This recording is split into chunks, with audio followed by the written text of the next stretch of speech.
굿나잇 바이블 마태복음 19장.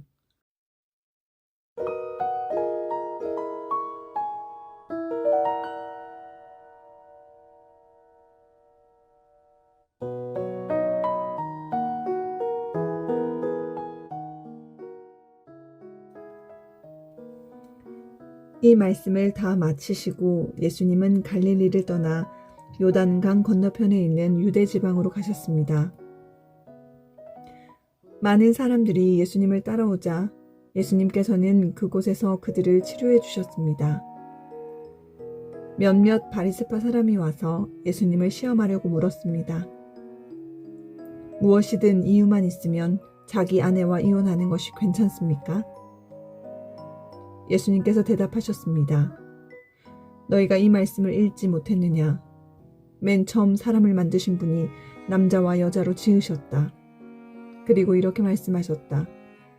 그러므로 남자는 부모를 떠나 아내와 합할 것이다. 두 사람이 한 몸이 될 것이다. 이처럼 두 사람은 이제 둘이 아니라 한 몸이다. 하나님께서 묶으신 것을 사람이 나누지 마라. 바리새파 사람들이 물었습니다.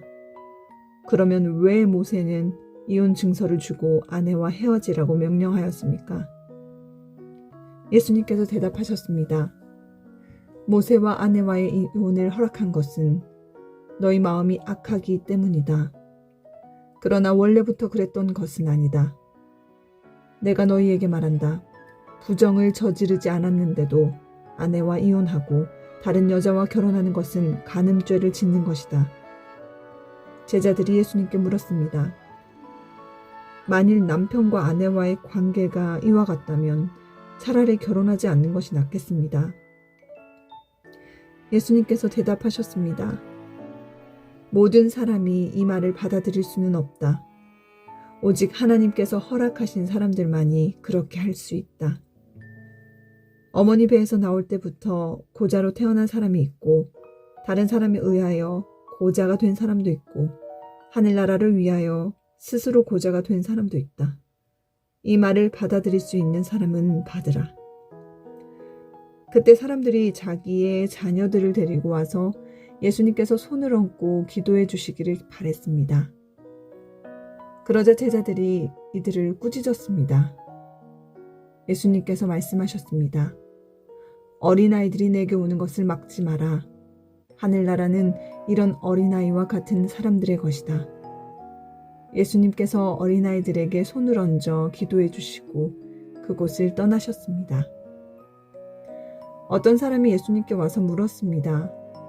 선생님, 영원한 생명을 얻으려면 어떤 선한 일을 해야 합니까? 예수님께서 대답하셨습니다.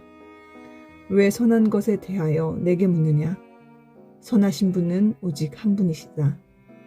영원한 생명을 얻고 싶다면 계명을 지켜라. 그 사람이 물었습니다. 어떤 계명을 지켜야 합니까? 예수님께서 대답하셨습니다. 살인하지 마라. 간음하지 마라. 도둑질하지 마라. 거짓 증언하지 마라. 내 부모를 공경하여라.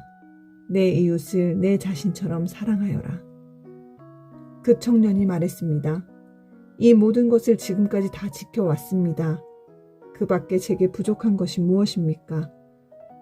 예수님께서 대답하셨습니다. 만일 내가 완전해지길 원한다면 가서 네가 가진 것을 다 팔아 가난한 사람에게 나누어 주어라.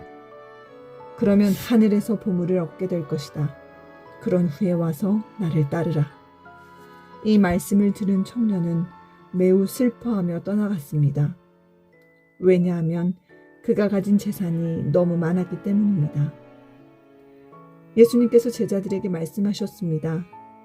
내가 너희에게 진정으로 말한다. 부자가 하늘나라에 들어가는 것은 어렵다. 다시 너희에게 말한다. 부자가 하나님의 나라에 들어가는 것은 낙타가 바늘 구멍에 들어가는 것보다 더 어렵다. 제자들이 이 말씀을 듣고 매우 놀라서 물었습니다. 그러면 누가 구원을 받을 수 있습니까? 예수님께서 그들을 보시며 말씀하셨습니다. 사람은 할 수 없지만 하나님께서는 모든 것을 하실 수 있다. 베드로가 예수님께 말했습니다. 그렇다면 모든 것을 버리고 주님을 따른 저희에게는 무엇이 있겠습니까? 예수님께서 그들에게 말씀하셨습니다. 내가 너희에게 진정으로 말한다. 나를 따라오는 너희들은 인자가 영광의 보좌에 앉는 새 시대에 12 보좌에 앉아 이스라엘 12부족을 심판하게 될 것이다. 나를 위하여 집, 형제와 자매, 부모와 자식, 그리고 밭을 버리는 사람은 몇 배로 보상을 받을 것이며 영원한 생명을 얻을 것이다. 그러나 첫째가 꼴찌가 되고 꼴찌가 첫째가 되는 사람이 많을 것이다.